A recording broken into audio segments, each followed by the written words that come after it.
এই হাতে দুনিয়া রয়েছে আর এই হাতে আখিরাত। আমি দুনিয়া নিয়ে নেই কারণ আখিরাতে আমার সাথে কি হবে আমি তো জানি না।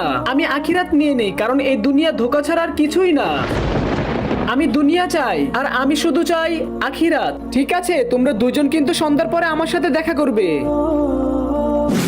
আল্লাহু আকবার। আরে আজান দিয়েছে, আগে আমি নামাজ পড়ে আসি। আরে সবাই তো নামাজে চলে গিয়েছে, আমি কিছুক্ষণ আরাম করে নেই।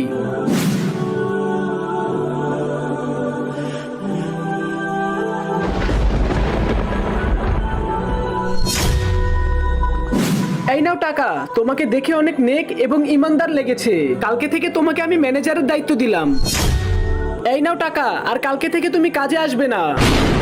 তুমি আজকে সারাদিন কি কি করেছো? ইমাম সাহেব, আমি সারাদিন কাজ করেছি এবং আল্লাহর ইবাদত পালন করেছি। আর তুমি? ইমাম সাহেব, আমি তো কাজ করেছি ভালো, কিন্তু আমাকে মালিক কাজে থেকে বের করে দিয়েছে। দেখো, ও ইবাদত করেছিল, এই জন্য আল্লাহ ওকে দুনিয়ার রিজিকও মিলিয়ে দিল এবং সাথে আখিরাতও। আর না পেলে তুমি দুনিয়ার রিজিক এবং না পেলে আখিরাত।